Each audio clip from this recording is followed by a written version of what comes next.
como é que uma única lojinha, numa cidade pequena, conseguiu se transformar na maior varejista do mundo. Hoje, a gente vai fundo para entender o fundador, a ideia e, claro, o legado financeiro de uma das empresas mais impactantes que existem. Para a gente entender o Walmart, primeiro é preciso entender o homem que sonhou com tudo isso. A história da empresa é, na verdade, a história da visão e dos valores dessa pessoa.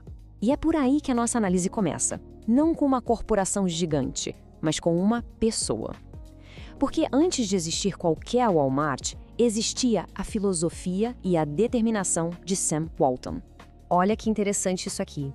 O Walmart que a gente conhece hoje não apareceu do nada, né? Foi algo construído em cima de décadas de experiência. A jornada do Walton começou lá em 1945 com uma franquia. Anos depois, ele abriu a própria loja. E foi só em 1962, quase 20 anos depois de começar no varejo, que o primeiro Walmart abriu as portas. Ou seja, não foi sorte, foi um longo aprendizado. E essa frase dele, ela resume a crença principal. Parece simples, né? Mas essa filosofia de ter um foco quase obsessivo no cliente foi a base de absolutamente tudo que ele construiu.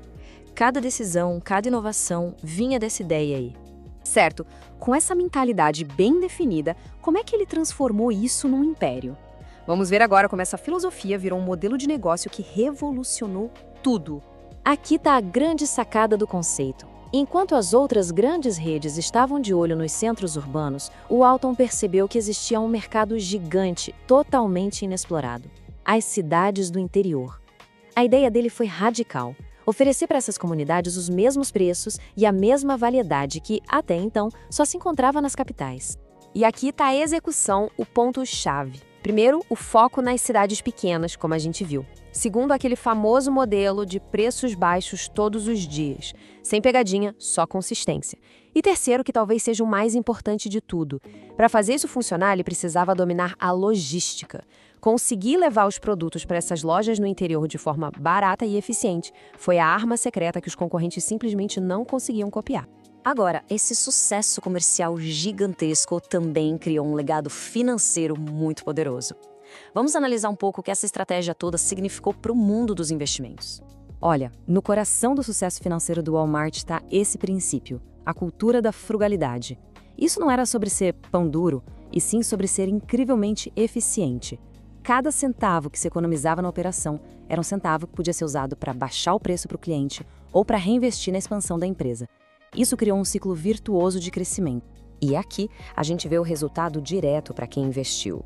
Ao reinvestir os lucros de forma consistente, operar com pouquíssima dívida e focar sempre no longo prazo, a empresa cultivou um crescimento impressionante.